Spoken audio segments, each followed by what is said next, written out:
Hello friends, आज हम बात करेंगे यदि किसी व्यक्ति का एचडीएल कोलेस्ट्रॉल ज़्यादा है तो उन्हें कौन कौन से खाद्य पदार्थों को अवॉइड करना चाहिए। कौन कौन से फूड प्रोडक्ट्स ऐसे हैं जो एचडीएल लेवल्स को कम करते हैं या हाई एचडीएल वाले पेशेंट्स के लिए नुकसानदायक है। लो एचडीएल वाले पेशेंट्स को भी अवॉइड करना चाहिए क्योंकि एचडीएल लेवल्स को ये कम करते हैं या बढ़ने से रोकते हैं। तो यदि आपको एचडीएल का प्रॉब्लम है यानी गुड कोलेस्ट्रॉल आपका ऑलरेडी कम है तो इन फूड प्रोडक्ट्स को आपको अवॉइड करना चाहिए। आपके लिए फ़ायदा नहीं उल्टा नुकसान करेगा और बॉडी में एक तरह का नेगेटिव बैलेंस क्रिएट करेगा। आपके बैड कोलेस्ट्रॉल को बढ़ाएगा, गुड कोलेस्ट्रॉल को कम करेगा। तो बेसिकली जिन लोगों को भी कोलेस्ट्रॉल रिलेटेड प्रॉब्लम्स है उनको ये सारी चीज़ें जितना पॉसिबल हो कम रखना चाहिए। टॉपिक पर जाने से पहले जो लोग हमारे चैनल पर नए हैं उन्हें रिक्वेस्ट करूँ कि चैनल को सब्सक्राइब करें, वीडियोज़ को लाइक और शेयर करें। कोई भी चीज़ जिसमें सैचुरेटेड फैट है, चाहे वो मीट है, डेयरी प्रोडक्ट्स है या कोई भी चीज़ जिसमें बहुत ज़्यादा कोलेस्ट्रॉल कंटेनिंग फैट्स हैं, उसको अवॉइड करना चाहिए। जितने सैचुरेटेड फैट्स आप ज़्यादा लेंगे उतना आपका ओवरऑल कोलेस्ट्रॉल लेवल्स भी बढ़ेगा, एचडीएल लेवल्स आपका कम होगा, आपके लिए नुकसानदायक है। इसी तरह से ट्रांस फैट्स वाली चीज़ें जैसे डालडा वगैरह जो पार्शली हाइड्रोजनेटेड ऑयल्स रहती हैं, आजकल कुकिंग के लिए इसको सस्ता पड़ता है इसलिए काफ़ी लोग यूज़ करते हैं और जब यूज़ करते हैं तो ये अनहेल्दी है, बॉडी में इन्फ्लेमेशन क्रिएट करता है और आपके बैड कोलेस्ट्रॉल को बढ़ाता है, गुड कोलेस्ट्रॉल को कम करता है। कोई भी खाद्य पदार्थ जिसमें शुगर ज़्यादा है, चाहे वो शुगर वाला सोडा हो, कैंडीज़ हो, डेजर्ट्स हो, आइसक्रीम हो, केक्स हो, ये सारी चीज़ें आपके लिए नुकसानदायक है। यदि आपको एचडीएल लेवल्स का प्रॉब्लम है या आपका गुड कोलेस्ट्रॉल बॉडी में कम है तो जहाँ तक पॉसिबल है इन सारी चीज़ों को आपको अवॉइड करना चाहिए। ज़्यादातर लोगों को क्या लगता है कि वो तेल घी पर अगर रिस्ट्रिक्शन कर रहे हो तो सफिशिएंट है, मैं ज़ीरो ऑयल कुकिंग कर ली तो सब ठीक हो जाएगा। लेकिन उनको ये रियलाइज़ करना चाहिए कि बॉडी का 70% जो कोलेस्ट्रॉल मेटाबॉलिज्म है वो पेट में या लिवर के लेवल पे होता है। उसमें खाने पीने में आप भले ज़ीरो ऑयल भी कर ले तो भी बॉडी उतना कोलेस्ट्रॉल बना ही लेती है। तो गुड कोलेस्ट्रॉल बैड कोलेस्ट्रॉल का बैलेंस आपके एंजाइम लेवल पर ज़्यादा डिसाइड होता है रादर देन आपके खाने के लेवल पे। तो इसलिए खाने में आप सिर्फ तेल घी को कम कर लेंगे तो नहीं चलेगा, आपको शुगर को भी कट डाउन करना पड़ेगा क्योंकि बॉडी में ये शुगर जाके भी बॉडी कोलेस्ट्रॉल बना लेती है। अगर डाइट पे आपको अगर फोकस करना है और आप चाहते हैं डाइट के माध्यम से आपका कोलेस्ट्रॉल लेवल कंट्रोल हो तो आपको तेल घी के अलावा शुगर पर भी फोकस करना पड़ेगा। इसके अलावा अल्कोहल को अवॉइड करिए। अल्कोहल आपके गुड कोलेस्ट्रॉल लेवल्स को कम करता है। जो लोग को भी ड्रिंक करने का आदत है उनके लिए नुकसानदायक है, इसको ज़्यादातर पॉसिबल है अवॉइड करना चाहिए। इसके अलावा आपका हाईली प्रोसेस्ड फूड्स या जो भी चीज़ों में प्रोसेसिंग बहुत ज़्यादा की जाती है उसमें अनहेल्दी फैट्स होते हैं, शुगर सोडियम लेवल्स बहुत ज़्यादा रहते हैं तो ये आपके लिए हेल्दी नहीं है। इसको बने जितना अवॉइड करना चाहिए। प्रोसेस्ड फूड मार्केट में रेडी टू कुक या रेडी टू ईट फूड्स के फॉर्म में आता है, इसको ज़्यादातर आपको अवॉइड करना चाहिए। स्मोकिंग को अवॉइड करना चाहिए। स्मोकिंग बॉडी में इन्फ्लेमेशन क्रिएट करता है जिसकी वजह से आपका गुड कोलेस्ट्रॉल लेवल्स पर नेगेटिव इंपैक्ट पड़ता है। इसको जहाँ तक जितना पॉसिबल हो अवॉइड करेंगे उतना अच्छा है। इसके अलावा कोई भी बटर, मार्जरीन या ऑयल कंटेनिंग प्रोडक्ट्स को जितना अवॉइड करें अच्छा है। ये सारे ही ट्रांस फैट्स या ये सारे ही सैचुरेटेड फैट्स जो हैं आपका कोलेस्ट्रॉल लेवल्स को अफेक्ट करते हैं नेगेटिवली। आपका गुड कोलेस्ट्रॉल कम होता है, बैड कोलेस्ट्रॉल बढ़ता है। तो जितना भी ऑयल कंटेनिंग प्रोडक्ट है, खासकर सैचुरेटेड फैट्स है, ट्रांस फैट्स है और बटर, मार्जरीन है, इसको आपको अवॉइड करना चाहिए। इसी तरह से फास्ट फूड्स भी आपके लिए अच्छे नहीं है। जो भी आप फास्ट फूड मार्केट में खाते हैं, चाहे समोसा, कचौरी हो, फ्रेंच फ्राइज हो या इस तरह की पिज़्ज़ा, बर्गर वाली चीज़ें, ये सारे जंक फूड होते हैं। इसमें काफ़ी ज़्यादा ऑयल यूज़ होता है और काफ़ी बार हाइड्रोजनेटेड ऑयल्स भी यूज़ होता है। तो ये सारी ही चीज़ें आपके लिए काफ़ी हद तक अनहेल्दी है और इससे आपका वजन भी बढ़ेगा और गुड कोलेस्ट्रॉल लेवल्स भी कम होगा। इसके अलावा प्रोसेस्ड मीट्स जो कि वेस्टर्न और कॉन्टिनेंटल ब्रेकफास्ट का काफ़ी इंपॉर्टेंट पार्ट होता है, इसमें सॉसेजेस, हॉट डॉग्स, बेकन ये सब आता है। आप इनको बुफे ब्रेकफास्ट में वेस्टर्न या 5 स्टार होटल्स या 3 स्टार होटल्स में बहुत कॉमनली देखते हैं क्योंकि वेस्टर्न पॉपुलेशन को काफ़ी इंपॉर्टेंटली मानती है अपने ब्रेकफास्ट का पार्ट में। ये सारे प्रोसेस्ड मीट्स जो है इसमें कंपेरेटिवली जो है फ़ायदा नहीं करते हैं। इसमें आपका बैड कोलेस्ट्रॉल लेवल को बढ़ाते हैं, गुड कोलेस्ट्रॉल लेवल्स को कम करते हैं। इसके अलावा कोई भी खाद्य पदार्थ जिसमें फाइबर कंटेंट कम है उसको अवॉइड करना चाहिए। फाइबर कंटेंट ज़्यादा वाली चीज़ें जैसे होल ग्रेन्स है, फल सब्जियां हैं, इनको ज़्यादा फोकस करना चाहिए। इससे भी आपका गुड कोलेस्ट्रॉल लेवल बढ़ेगा। जो लो फाइबर वाली चीज़ें हैं उनको अवॉइड करना चाहिए। यदि आप ऐसी चीज़ें लेते हैं जिसमें लो फाइबर कंटेंट है या सोल्यूबल फाइबर जिसमें खासकर कम है, वो आपके कोलेस्ट्रॉल लेवल्स को नेगेटिवली इम्पैक्ट करेगा और ब्लड कोलेस्ट्रॉल लेवल्स बढ़ेगा और आपका गुड कोलेस्ट्रॉल लेवल्स उल्टा कम होगा। तो आपको ऐसी चीज़ों पर ज़्यादा फोकस करना चाहिए जैसे फल है, सब्जी है, होल ग्रेन्स है। इसमें आपका फाइबर कंटेंट अच्छा होता है, सोल्यूबल फाइबर कंटेंट अच्छा होता है, तो कोलेस्ट्रॉल लेवल्स को कम करने में मदद करता है। इसके अलावा यदि आप बहुत ज़्यादा कैफीन लेते हैं तो वो भी बॉडी में स्ट्रेस हार्मोन्स को रिलीज करता है, तो इससे आपका गुड कोलेस्ट्रॉल लेवल्स कम होता है, बैड कोलेस्ट्रॉल लेवल बढ़ता है। तो कोई भी चीज़ जैसे कि चाय, कॉफ़ी है, एनर्जी ड्रिंक्स है, इनको अवॉइड करिए। इसमें आपको कैफीन ज़्यादा मिलता है और एचडीएल वाले पेशेंट्स के लिए ये अच्छा नहीं है, लो एचडीएल वाले पेशेंट्स के लिए अच्छा नहीं है।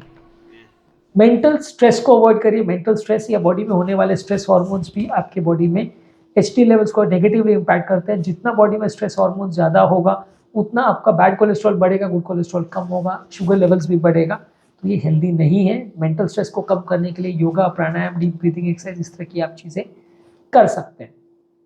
इसके अलावा कोई भी ऑयल्स भी है, हाइड्रोजनेटेड ऑयल्स खासकर, और बाकी तरह के रिफाइंड ऑयल्स को भी ज़्यादातर अवॉइड करना चाहिए। जितना ज़्यादा आपके खाने में ऑयल कंटेंट होगा उतना आपके खाने में नेगेटिव चीज़ें होंगी और आपके कोलेस्ट्रॉल लेवल पर उसका नेगेटिव इम्पैक्ट होगा। आपके कोलेस्ट्रॉल लेवल्स बढ़ेंगे, गुड कोलेस्ट्रॉल लेवल्स कम होगा, तो ये हेल्दी नहीं है। ऑयल्स खासकर हाइड्रोजनेटेड ऑयल्स को अवॉइड करना चाहिए। इसमें सोयाबीन ऑयल भी इंक्लूडेड है। हालांकि सोयाबीन वैसे तो अच्छी चीज़ है, सोयाबीन वैसे तो आपको फ़ायदा करता है, लेकिन सोयाबीन ऑयल जो है वो एचडीएल लेवल्स या कोलेस्ट्रॉल लेवल्स के मामले में उतना अच्छा नहीं है, गुड कोलेस्ट्रॉल को कम करता है। इसके बदले ऑलिव ऑयल और कैनोला ऑयल थोड़ा बेटर है, जिसका गुड कोलेस्ट्रॉल लेवल पर अच्छा इफेक्ट है। तो अगर ऑयल के मामले में आपको सोयाबीन, ऑलिव ऑयल और कैनोला ऑयल पर चूज़ करना है तो बाकी दोनों को आप चूज़ कर सकते हैं, सोयाबीन ऑयल को अवॉइड करें। इसके अलावा दूध के फैट्स जो हैं, यानी डेयरी फैट्स जो हैं, ये हेल्थ के लिए अच्छे नहीं हैं। अगर आप मलाई युक्त दूध या मलाई युक्त कोई भी खाद्य पदार्थ लेते हैं या पनीर या चीज़ या ऐसी चीज़ लेते हैं तो ये आपके बैड कोलेस्ट्रॉल लेवल को बढ़ाता है, गुड कोलेस्ट्रॉल लेवल को कम करता है। डेयरी प्रोडक्ट से मिला हुआ फैट हेल्दी नहीं है और इससे आपको ओवरऑल कोलेस्ट्रॉल रिलेटेड प्रॉब्लम्स होने का चांस बढ़ जाएगा। इसके अलावा रिफाइंड ग्रेन्स और वाइट ब्रेड यानी कि मैदे से बने हुए कोई भी आइटम आपके लिए अच्छी नहीं है। और अगर चावल का भी ऊपर का हंस निकाला हुआ है या गेहूं का भी ऊपर का हंस निकाला हुआ है तो वो अच्छा नहीं है। जितना ज़्यादा रिफाइनिंग और प्रोसेसिंग किसी भी खाद्य पदार्थ का किया जाएगा उतना वो अच्छा नहीं माना जाएगा, उतना वो अनहेल्दी माना जाएगा और ओवरऑल आपको नुकसान करेगा। जहाँ तक पॉसिबल है आपको कोलेस्ट्रॉल लेवल्स को अच्छा मैनेज करना है तो आपको ये कोशिश करनी है कि आपको ऐसे खाद्य पदार्थों को चूज़ करना है जिसमें रिफाइंड ग्रेन्स या बहुत ज़्यादा प्रोसेसिंग ना की गई हो। इसके अलावा बहुत ज़्यादा बॉडी में अगर ओमेगा 6 फैटी एसिड होता है तो वो भी आपके बैड कोलेस्ट्रॉल लेवल्स को अफेक्ट करता है, गुड कोलेस्ट्रॉल लेवल्स को कम करता है। बॉडी में ओमेगा 3 फैटी एसिड है जो कि फ़ायदा करता है, ओमेगा 6 फैटी एसिड है जो कि आपके मेटाबॉलिज्म को नेगेटिवली इफेक्ट करता है। तो जो भी चीज़ों से आपका ओमेगा 3 और ओमेगा 6 फैटी एसिड्स का कंजम्पशन लेवल में रेशियो में गड़बड़ होगा, यानी 3 कम हो जाएगा 6 बढ़ जाएगा तो नुकसानदायक है, 3 बढ़ जाएगा 6 कम हो जाएगा तो फायदेमंद है। तो ये दोनों का रेशियो जो है या इनका आपस में इंट्रैक्शन जो है वो इम्पोर्टेंट है आपके कोलेस्ट्रॉल लेवल्स को कम करने के लिए। इसके अलावा हाई फ्रक्टोज कॉर्न सिरप ये काफ़ी कॉमनली यूज़ किया जाता है चीज़ों को मीठा करने के लिए। सुपरमार्केट्स वगैरह में आप काफ़ी चीज़ों में देखेंगे जो मीठी चीज़ें उसमें high fructose corn syrup HFCS काफ़ी कॉमनली लिखा होता है। अगर ये लिखा हुआ है तो आपके कोलेस्ट्रॉल मेटाबॉलिज्म के लिए अच्छा नहीं है, इसको अवॉइड करिए, आपके HDL लेवल्स को कम करेगा। कुछ मेडिसिन जैसे कि बीटा ब्लॉकर्स और एनाबॉलिक स्टेरॉइड जो है वो भी आपके गुड कोलेस्ट्रॉल लेवल्स को कम करती है। अगर ज़रूरी है तो बीटा ब्लॉकर्स देना पड़ता है, खासकर कुछ कार्डियोसेलेक्टिव बीटा ब्लॉकर्स जो है वो उतना नेगेटिव इम्पैक्ट नहीं करते हैं, पर बीटा ब्लॉकर्स हार्ट के लिए अच्छी मेडिसिन है तो काफ़ी पेशेंट में देना पड़ता है। नॉन सिलेक्टिव बीटा ब्लॉकर्स जो है वो ज़्यादा नेगेटिव इम्पैक्ट करते हैं। स्टेरॉइड्स को जहाँ तक पॉसिबल है अवॉइड करिए। स्टेरॉइड्स को लोग वजन बढ़ाने के लिए या जिम में बॉडी बनाने के लिए यूज़ करते हैं, वो आपके गुड कोलेस्ट्रॉल लेवल्स को कम करता है। इसलिए स्टेरॉइड्स वगैरह लेने से जो लोगों को हार्ट अटैक्स या कार्डियोवैस्कुलर प्रॉब्लम बढ़ती है, इसका ये भी एक कारण हो सकता है कि आपके कोलेस्ट्रॉल लेवल को नेगेटिव इम्पैक्ट करता है, बैड कोलेस्ट्रॉल को बढ़ाता है, गुड कोलेस्ट्रॉल को कम करता है। तो एनाबॉलिक स्टेरॉइड्स हेल्दी नहीं है, हार्ट अटैक्स होने का चांस बढ़ जाता है। इसलिए ये कारण माना जा सकता है कि जिम जाने वाले लोगों को क्यों हार्ट अटैक्स आते हैं, उसका एक कारण ये स्टेरॉइड वाली चीज़ें होती हैं। इसके अलावा यदि आप बहुत हाई फैट वाली डाइट और लो कार्बोहाइड्रेट वाली डाइट जिसे कीटो डाइट में काफ़ी कॉमनली यूज़ करते हैं, कीटो डाइट से वजन कम होता है लेकिन ये आपके HDL कोलेस्ट्रॉल लेवल्स को कम करता है, तो उस मामले में थोड़ा सा अनहेल्दी है। इसलिए कीटो डाइट को कई बार हार्ट पेशेंट्स को थोड़ा अवॉइड करने को बोला जाता है। अनलेस पेशेंट बहुत ज़्यादा मोटा हो, उसको वजन कम करना आवश्यक है तो वो करना चाहिए, लेकिन कीटो डाइट वाले पेशेंट्स के लिए थोड़ा सा HDL लेवल्स का कम हो सकता है, ऐसा देखा गया है।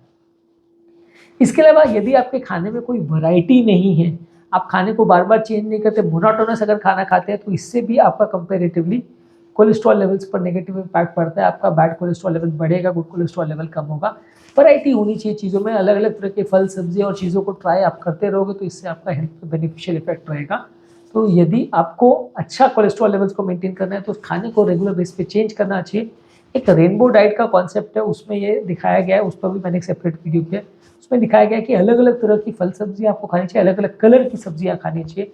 कभी रेड लिया, कभी येलो लिया, कभी पर्पल लिया, कभी जो भी कलर्स अवेलेबल हैं आपके पास, उस पर अगर आप चेंज करते रहोगे तो अलग अलग फूड प्रोडक्ट्स में अलग अलग तरह के एंटीऑक्सीडेंट तत्व और अलग अलग तरह के विटामिन और मिनरल्स होते हैं जो कि आपको फ़ायदा करते हैं। इसलिए मोनोटोनस एक तरीके का खाना मत खाइए, खाने में वैरायटी लाइए, उसको चेंज करते रहिए।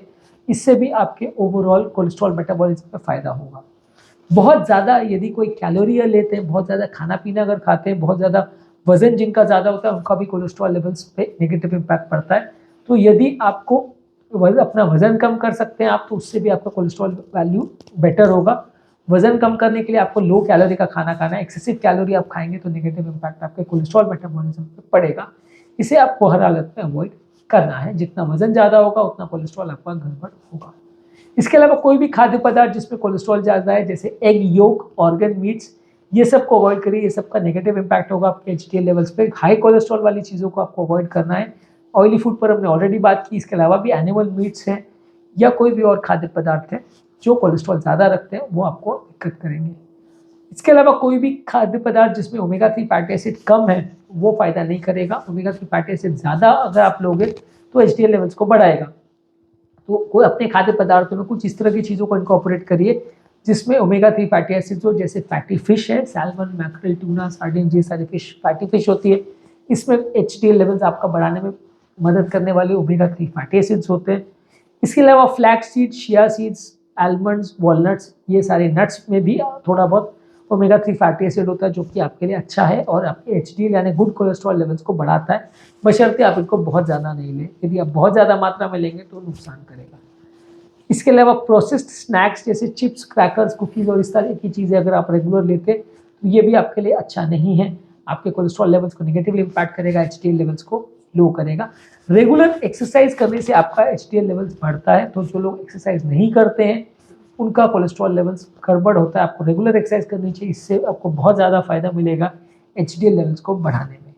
एचडीएल लेवल्स पर खैर आजकल उतना ज़्यादा फोकस नहीं करते, ज़्यादातर लोग एलडीएल पर ही फोकस करते हैं क्योंकि एचडीएल के साथ ज़्यादातर जो मेडिसिन की ट्रायल्स हैं वो फेल हुई है शो करने में कि एचडीएल को बढ़ाने से बॉडी को बहुत फ़ायदा मिलता है। इसलिए भले इसको गुड कोलेस्ट्रॉल माना जाता है लेकिन इसको बढ़ाने के लिए दवा यूजुअली आजकल प्रिस्क्राइब नहीं करते। डाइट और एक्सरसाइज से ही और ये सारी चीज़ों का ध्यान रख के इसको बढ़ाने की आपको हिदायत दी जाती है क्योंकि एचडीएल कोलेस्ट्रॉल को टारगेट करने वाली मेडिसिन उतना फ़ायदा नहीं करती। तो अगर आपका एचडीएल कोलेस्ट्रॉल लेवल्स कम है तो ये सारे खाद्य पदार्थ जिसको आज मैंने वीडियो में इस बारे में बात करी उनको आपको अवॉइड करना चाहिए, लाइफस्टाइल को चेंज करना चाहिए। तो आपको एचडीएल कोलेस्ट्रॉल लेवल यानी गुड कोलेस्ट्रॉल लेवल को बढ़ाने में मदद मिलेगी। उम्मीद करूँगा कि आज के टॉपिक में आपको कुछ नई बातें जानने को मिली होगी। जो लोग हमारे चैनल पर नए हैं उन्हें रिक्वेस्ट करूँगा कि चैनल को सब्सक्राइब करें, वीडियोज़ को लाइक और शेयर।